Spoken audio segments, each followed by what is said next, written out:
Donc effectivement, Damien Thiebaud, je travaille au département de la Seine-Maritime. Je suis chargé de mission en fait en charge de la gestion des espaces naturels sensibles du département. Donc j'ai le plaisir effectivement de vous faire une présentation sur la tourbière d'Anteville, une zone humide située en Vallée de Seine, à mi-chemin entre Rouen et Le Havre, qui est gérée par le département depuis une dizaine d'années maintenant. Donc en fait je ne suis pas botaniste, je ne suis pas scientifique non plus. Je vais plutôt vous faire une présentation en lien avec l'intitulé de la session sur notre point de vue de gestionnaire en fait, sur la compréhension du fonctionnement du site et de son histoire, sur comment en tant que gestionnaire les choix qu'on est amené à faire entre les différents enjeux et les différentes contraintes en fait qui existent sur ce site, et également sur les nombreuses questions qui se posent encore à nous, sur lesquelles on n'a pas encore de réponse. Donc un petit mot rapide déjà également oui, sur la politique du département et sur les espaces naturels sensibles. Donc c'est une politique des départements obligatoire, issue du code de l'urbanisme, avec deux objectifs, la préservation de la biodiversité, mais également l'ouverture au public des sites et la sensibilisation du public. C'est deux objectifs vraiment indissociables dans la loi. Et donc aujourd'hui on intervient nous, sur 24 sites différents, essentiellement sur le littoral de Seine-Maritime, en Vallée de Seine, dans le pays de Bray. 24 sites qui représentent à peu près 2000 hectares, essentiellement des zones humides d'ailleurs, la majorité des sites sont des zones humides en surface.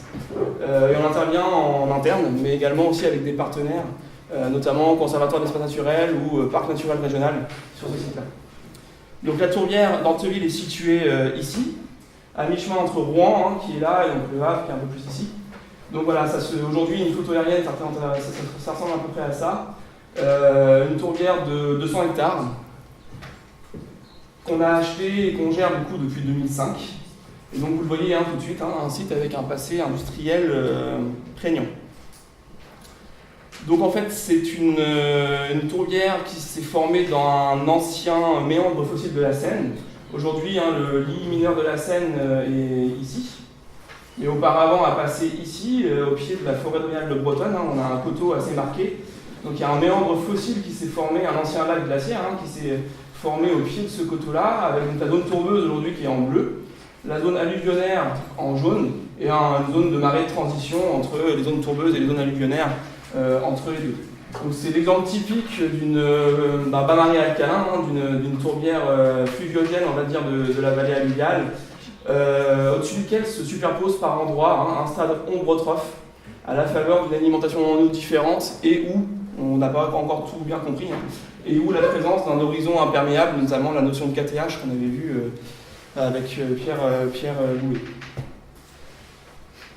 On a la chance d'avoir sur ce site-là une étude palynologique, donc là c'est un peu illisible, mais de toute façon c'est pas le but, mais une étude palynologique qui a été réalisée en 86 en fait, où en croisant la datation carbone 14 des différents horizons tourbeux avec la présence des différents spores en fait, de pollen, on arrive à reconnaître, non pas à l'espèce, mais au moins jusqu'au genre, les différentes espèces présentes. Du coup, on sait que la turbification ici a commencé à environ 4000 ans BP, donc il y a 6000 ans, et les premières sphaignes sont arrivées 3000 ans BP. Donc c'est une tourbière qui a 6000 ans d'histoire aujourd'hui. En termes d'usage et d'histoire, on va dire, humaine, donc c'est un site qui a été, en fait, les premières traces de disparition, en fait, de recul de la forêt apparaissent dès 4500 ans à peu près BP. On a retrouvé des objets gallo-romains sur le site et également des objets de l'âge du fer, donc c'est un site qui a une longue histoire humaine, une longue histoire humaine. Ça a été une prairie communale pendant très longtemps, au moins à partir du XIVe siècle, jusqu'aux années 70 à peu près. On a eu également une longue phase d'exploitation du roseau, avec l'acheminement du coup des roseaux par barque jusqu'à la Seine, avec un réseau de fossés qui existe encore aujourd'hui. Les premières traces de demande d'exploitation en fait, de la tourbe datent de 1758, avec du coup de la tourbe qui servait essentiellement pour le chauffage à l'époque, notamment dans les époques où le bois et le charbon servaient à l'effort de guerre. La tourbe du coup servait au chauffage quand le bois se faisait plus rare. Le site a été exploité en fait par les habitants à partir de 1784, une exploitation artisanale avec des faux de tourbage, des bouchers, une exploitation assez classique, au moins en Normandie, mais je pense que c'est le cas aussi par ici, à partir de 1784, du coup, où chaque habitant avait le droit à son petit carré de tourbière pour y prélever son amendement horticole ou son bois de chauffage. Voilà, donc en fait des emprises d'exploitation qui étaient assez raisonnables jusqu'aux années 40, on va dire, et à la fin du XXe siècle, l'exploitation, l'utilisation de la tourbe comme amendement horticole, mais également pour les golfs aussi, les golfs sont un gros consommateur de tourbe, c'est très fortement développé, et donc on a assisté à une intensification en fait, de l'exploitation, notamment à partir des années 70, avec une exploitation par petit train, puis par voie d'eau. Donc en tout, 8 millions de mètres cubes ont été sortis. Donc le gisement fait jusqu'à 6 mètres à peu près en profondeur, donc ils ont été jusqu'au toit de la nappe, de la craie, ils ont été jusqu'à 6 mètres. Et aujourd'hui, il reste un étang de 50 hectares à peu près, qu'on avait vu sur la photo aérienne, un étang de 50 hectares qui est la trace de ce passé industriel. Donc forcément, l'exploitation a eu lieu notamment dans les secteurs les plus riches, là où la tourbe était la plus acide ou la plus riche en matière organique. Et donc l'État, en 2005, a dit stop à l'exploitation, il y avait trop d'impact, l'autorisation d'exploiter n'a pas été renouvelée. Et c'est à partir de là où il y a eu un tour de table à l'époque des différents organismes concernés. Et c'est à partir de là que le département s'est porté acquéreur après une préemption environnementale de la SAFER sur demande de l'ADEAL.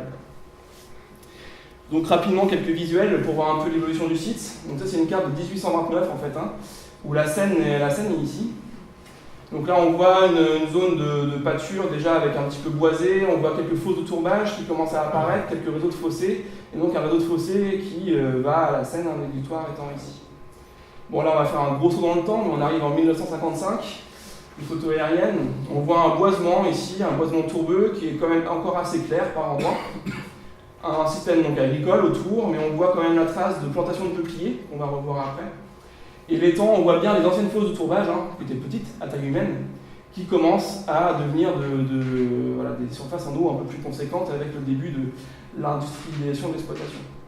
Les peupleraies ici, on le voit bien, 20 ans plus tard, deviennent très, très conséquentes. L'étang également devient beaucoup plus gros, ça commence à s'intensifier. Et le boisement, on voit déjà un petit peu moins ces zones de boisement un peu claires. Le boisement commence à se refermer quand même assez fortement. 89, les peupleraies sont toujours là, on change de parcelle, l'étang augmente, la création d'un canal ici, pour l'exploitation industrielle qui va fondamentalement changer l'alimentation en eau du site, qui va tout changer en fait, parce qu'il y en a un fossé qui traversait comme ça en fait le site et qui va tout changer. Et là dans le boisement, on n'a pas encore su pourquoi d'ailleurs, mais une phase a priori de déboisement par endroit du boisement tourné. Et 2003, donc voilà le site, on va dire dans l'état dans lequel le département l'a acheté. Là, l'emprise de l'étang dans sa version finale, on voit bien les zones décapées, qui étaient des zones pionnières via l'exploitation, là où les machines passaient, là où la tourbe était stockée. Des zones pionnières, mais à l'avenir forcément un peu incertain. Des zones de landes ici, on va les voir après, c'était des mesures compensatoires en fait, liées à l'exploitation, où l'exploitant avant de partir a recréé des landes par décapage en fait, de la tourbe, et un boisement déjà finalement assez dense. Donc finalement une tourbière, ce schéma un peu schématique, mais pour dire qu'on est quand même dans une tourbière vieillissante, en fin de vie, et avec un passé industriel du coup assez marqué. Donc une tourbière emblématique. Donc on a identifié 26 formations végétales en fait sur le site, dont 8 qui sont d'intérêt communautaire. Donc là c'est un schéma très très simplifié, mais juste pour montrer l'emprise du boisement tourbeux, tout ce qui est en orange, les prairies qui sont en vert un peu autour, toutes les formations des rives, des zones un peu exondées en bleu clair, en bleu foncé pardon, et la lande humide à Bruyères à 4 angles, notamment là en bord d'étang. Donc le détail des habitats, alors là j'ai mis les habitats les plus remarquables, mais un tout petit peu de forêt de ravin sur 2 hectares, de l'aulnay à Fougères des Marais qui est très présente sur 12 hectares, en mélange, enfin pas en mélange, mais voilà, adjacente à de la forêt alluviale, à Aulne et à Fresnes sur 10 hectares. Tout un complexe de boulets à sphène et piment royal, enfin toutes les formations boisées acides sur près de 50 hectares, avec les différentes alliances phytosociaux, la lande humide à Bruyères à 4 angles sur 2 hectares, du marais Acadium mariscus sur 1 hectare, et des mégaforbiers mésotrophes sur 6 hectares. En termes d'espèces emblématiques ou patrimoniales, on a notamment, donc en tout on a recensé 346 espèces différentes sur le site, ce qui représente environ 22% de la flore vasculaire connue en Haute-Normandie. avec donc 10 taxons protégés et 48 taxons patrimoniaux. Donc notamment les espèces les plus emblématiques sont la Bruyère à 4 ans, l'Autonie des marais, qui est omniprésente dans les fossés, du mouron délicat sur les zones un peu dénudées, notamment qui étaient liées à l'exploitation, de l'euphorbe des marais qui est extrêmement présente également dans les prairies, de l'osmond royal, il y a des très beaux pieds d'osmond royal dans tout le boisement tourbeux, la drosera à feuilles rondes dans les Landes, la gesse des marais qu'on a retrouvé dans un marais à clavium qu'on a restauré en fait. Et en termes de sphaigne, donc on a fait une étude avec le CBNB et l'antenne Picardie en 2012 je crois. Il y a 91 espèces sphaigne plus mousse qui ont été découvertes, dont 37 qui sont au moins assez rares pour la région. Et 9 espèces de sphaigne en particulier, dont Sphagnum cuspidatum, qui figure ici, qui est a priori la dernière station connue de Haute-Normandie. Donc là, la liste des espèces protégées ou menacées au niveau régional, hein, donc notamment voilà, le mouron délicat, la rabette de Bordas, la lècherette, la rhodolite à feuilles rondes, l'autonie des marais, la gesse, le trèfle d'eau également, une station relictuelle, l'ophioglosse, l'osmond royal, la grande douve, le senson des marais, la fougère des marais. Rapidement, un peu les différentes espèces. Et pour vous montrer un peu la densité d'espèces patrimoniales ou menacées qu'on a sur ce site-là, ou protégées, hein, ça c'est uniquement la carte des espèces ENCR ou vues au niveau régional sur le site. Donc on a des espèces menacées ou protégées partout, c'est relativement dense, avec soit des stations isolées, soit effectivement des emprises un peu plus larges. Rapidement, en termes de faune également, c'est un site sur lequel on connaît 35 espèces de mammifères, dont 13 espèces de chauves-souris, où on a également la martre des pins. 33 espèces de mollusques, dont le vertigo des moulins, et on a découvert une espèce, le velouté des marais, une espèce nouvelle pour le nord-ouest de la France. En termes d'oiseaux, 142 espèces d'oiseaux, on a notamment le héron garde-bœuf ou la spatule blanche, ça c'est une nouveauté depuis cette année qui niche sur le site dans une héronnière, et 612 espèces d'insectes. Donc voilà, au global, plus de 1500 espèces aujourd'hui connues sur le site, avec des populations significatives du coup, de nombreuses espèces rares ou menacées au niveau régional, et une reconnaissance du coup avec des statuts de SNEF, Natura 2000, réservoir de biodiversité au niveau du SRCE, etc. Donc du coup voilà, un site complexe avec un passé industriel, une tourbière un peu en fin de vie avec des zones, des habitats pionniers on va dire, ou des milieux ouverts un peu relictuels, et énormément d'espèces patrimoniales ou protégées. Donc tout ça pour le gestionnaire ça amène des réflexions assez complexes avec des choix forcément à faire. La première question c'est quelle orientation de gestion on se donne sur ce site ? Sachant que du coup on a donc ce passé industriel hein, avec des secteurs dégradés ou perturbés, et donc les milieux pionniers, on va dire post-exploitation, qui sont un peu en voie de disparition. Des enjeux patrimoniaux et des contraintes réglementaires fortes, parfois contradictoires, et donc un stade dynamique avancé, voilà, avec des milieux pionniers présents de manière relictuelle.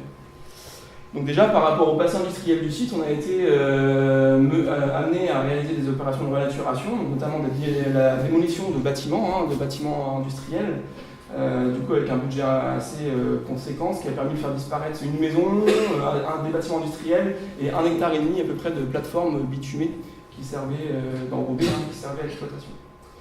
On avait également, c'est assez classique, une ancienne peupleraie, enfin les reliquats d'une ancienne peupleraie, ce qu'on a vu tout à l'heure sur les photos aériennes qui dataient de la Seconde Guerre mondiale, donc à peu près 70 arbres qu'on a exploités, laissé quelques chandelles quand même, mais qu'on a exploités.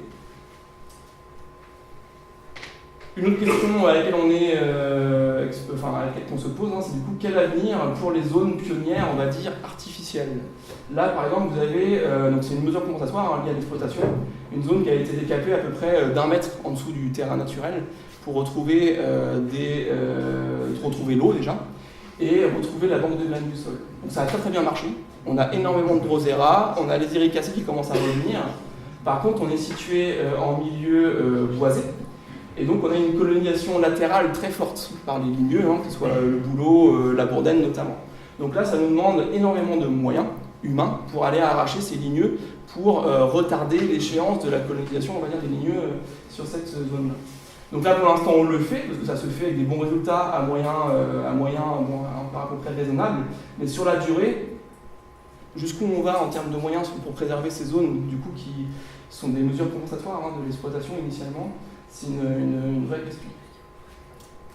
Même cas de figure sur la lande à Bruyères à 4 angles. Donc là, c'est pareil, hein, c'est lié à l'exploitation, au réaménagement, où du coup, il y a eu un décapage un peu moins profond hein, qui a été fait. Donc on se retrouve sur une lande à Bruyères à 4 angles, avec des très belles buttes de sphènes, de la drosera dans les dépressions humides, etc. Par contre, c'est une zone qui a 25 ans maintenant, hein, qui est énormément envahie également par les ligneux. Et on commençait, donc on y arrache les ligneux depuis déjà un petit moment, ce qui demande pas mal de temps. C'est un peu du travail de chinois, comme on disait hier sur le terrain, sur la tourbière de Vred. Et c'est une tourbière à 25 ans, voilà, la calune commence à prendre le pas sur la Bruyère à 4 angles, les buttes de sphène commencent à s'assécher, il fallait commencer à la rajeunir. Donc là, on a commencé à la faucher par rotation pour la restaurer. Mais du coup, on dégrade quand même un petit peu hein, les dépressions humides, les buttes de sphène. Donc jusqu'où on va pour retarder l'échéance également de l'évolution naturelle en fait, de cette lande humide à Bruyères à 4 angles vers le boisement, vers la boulée à sphène. D'autres questions, c'est quelle ambition on donne en termes de restauration et quel arbitrage on effectue entre enjeux contradictoires. Ici, vous avez la dernière station à trèfle d'eau hein, du site qui se situe dans la boulée à sphène. Autrement dit, elle n'est plus vraiment à sa place, hein, que ce soit en termes de végétation ou en termes même d'alimentation en eau. Hein. C'est une espèce vraiment relictuelle. Donc là, pour l'instant, on a fait le choix de réouvrir légèrement le milieu autour pour le laisser en lumière, ce secteur-là. Malgré ça, le trèfle d'eau se porte assez mal, notamment pour des raisons d'alimentation en eau. Hein. Donc est-ce qu'on souhaite vraiment faire un effort sur cette espèce-là pour essayer de la préserver, ou est-ce qu'on acte le fait qu'aujourd'hui c'est une boulée à sphène et que naturellement le trèfle d'eau n'est plus vraiment à sa place. Même cas de figure à droite sur la dernière station de l'inégrette en vestifolium sur le site, qui était également dans la boulée à sphène, hein, une station qui avait vocation naturellement on va dire, à disparaître, où là on a fait des réouvertures également. Ça se passe très bien par contre, il y a des très bons résultats, l'inégrette s'étend. Mais jusqu'où on va? Est-ce qu'on développe ça sur des surfaces plus conséquentes pour essayer de restaurer les stations à l'inégrette, sachant qu'on est, l'alimentation en eau n'est plus la même, on n'est pas sur un tremblant, même les cortèges de sphènes qui sont là, c'est des cortèges de sphènes de milieu boisé, hein, on n'est plus sur des cortèges de sphènes de milieu ouvert. Hein. Donc quel arbitrage on effectue entre la boulée à sphène et ces stations d'espèces patrimoniales relictuelles? Et un dernier exemple, là on a réouvert en fait une petite saulée pionnière en fait, qui s'était installée assez récemment, qui avait 20 ou 30 ans, dans une des parties les plus basses du marais, et qui allait probablement aller vers de l'Aulnay à Fougères-des-Marais. On a choisi de la restaurer parce qu'on avait des traces de données historiques ici, de cladium, de gels des marais, etc. Donc en fait on a restauré 3 clairières de 1000 m², hein, en abattage manuel, avec du débardage à cheval pour pas trop dégrader les sols, broyage de tous les rémanents. Et donc on a, post-travaux, on avait ce genre de clairière. Voilà. Et aujourd'hui, 3 ans après, hein, ça marche très très bien, puisqu'on a du marais à cladium assez haut, assez dense qui est réapparu avec la jasse des marais, notamment, qui est réapparu dedans, donc espèce hautement patrimoniale pour la Haute-Normandie. Donc maintenant la question c'est que ça a marché sur 3 fois 1000 hectares, est-ce qu'on va plus loin?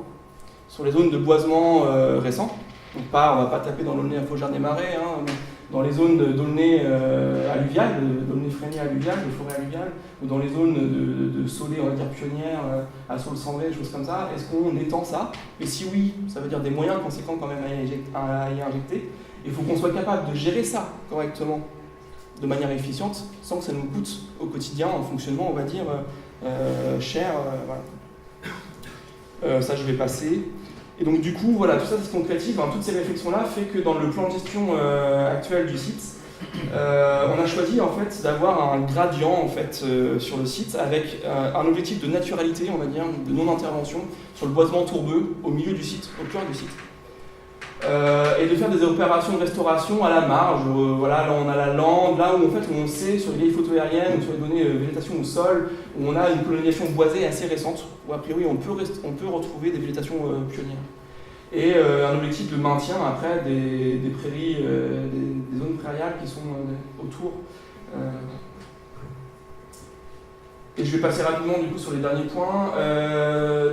Une problématique importante du coup sur le site, c'est la question du fonctionnement hydraulique, qui est déterminant évidemment pour maintenir les états dans un bon état de conservation, sauf qu'aujourd'hui c'est quelque chose qu'on a assez peu investigué et sur lequel on a assez peu la main également. Hein. Notamment c'est une tourbière ici qui est alimentée par la nappe de la Craie, qu'on a pu voir hier sur le terrain sur le marais de Vred. Donc là on n'a pas la main à part attendre que la nappe de la Craie remonte. On a quelques pistes de restauration de résurgences, d'anciennes résurgences. On avait envisagé ça, voir si c'est possible pour ramener de l'eau en fait, de la nappe de la craie dans le bas marais alcalin. Et après, on peut agir sur des réseaux de drainage. En fait, il y a des réseaux de drainage. Oui, donc là, j'avais mis vite fait l'évolution du niveau d'eau dans la nappe de la craie, issue d'un pied d'eau situé pas très loin, où on voit qu'on a eu des années très humides, début 2000, en Vallée de Seine.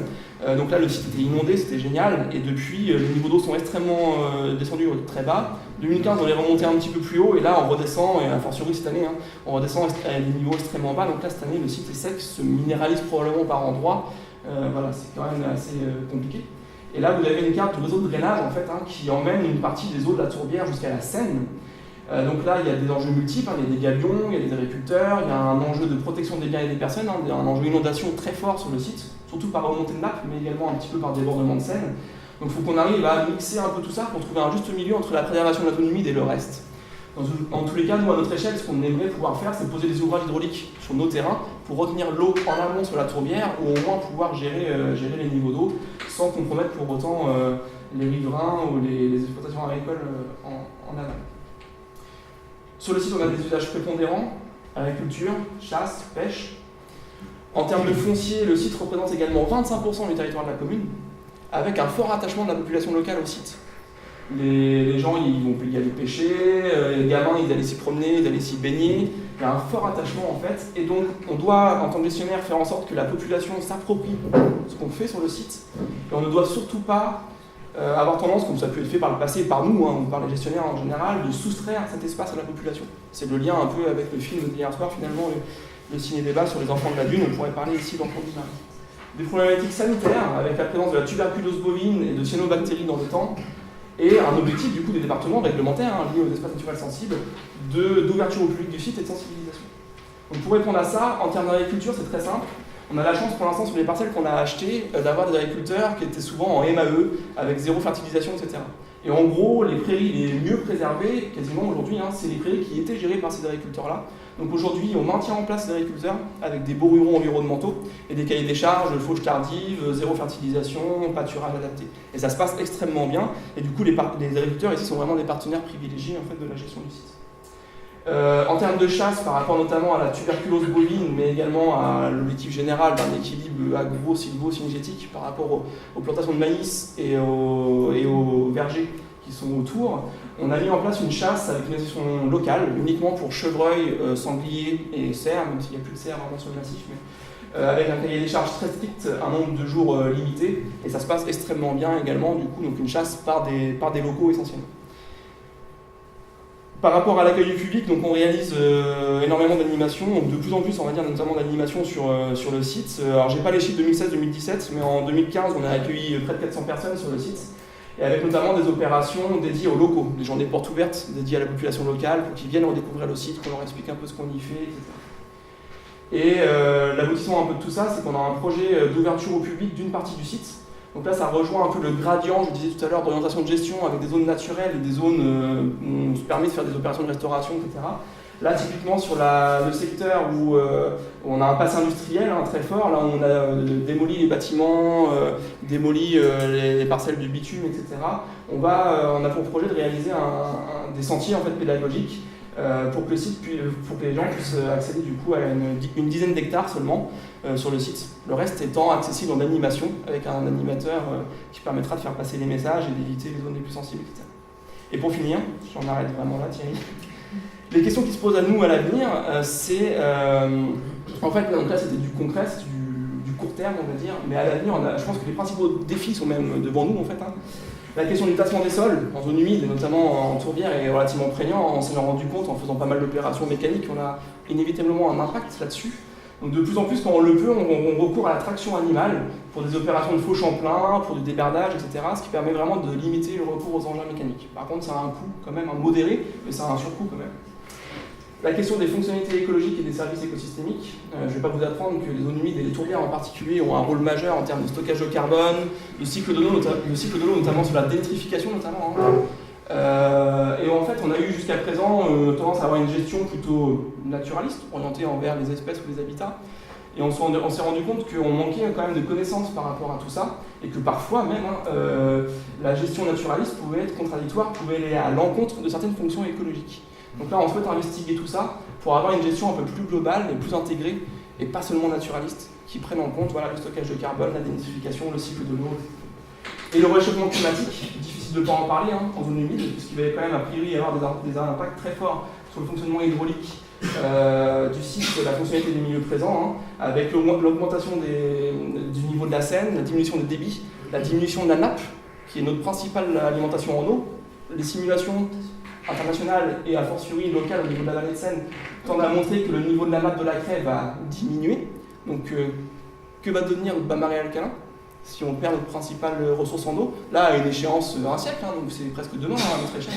Donc en gros la question c'est est-ce qu'on intègre dès aujourd'hui, est-ce qu'on anticipe en fait, dès aujourd'hui, dans nos orientations de gestion actuelles et dans nos choix de gestion, ces éléments-là, pour dire le trèfle d'eau qu'on a vu par exemple tout à l'heure, déjà on se pose des questions entre l'intérêt personnel du trèfle d'eau et les milieux présents où c'est un peu contradictoire, et si on sait que le fonctionnement hydraulique va diminuer, notamment l'alimentation en eau de la nappe de la Craie, que va devenir le trèfle d'eau a fortiori à moyen terme. Bon voilà, j'ai été un peu vite sur la fin, mais voilà, c'est les principales questions qui se posent à nous, et est-ce qu'on anticipe ces questions-là dès aujourd'hui ou pas?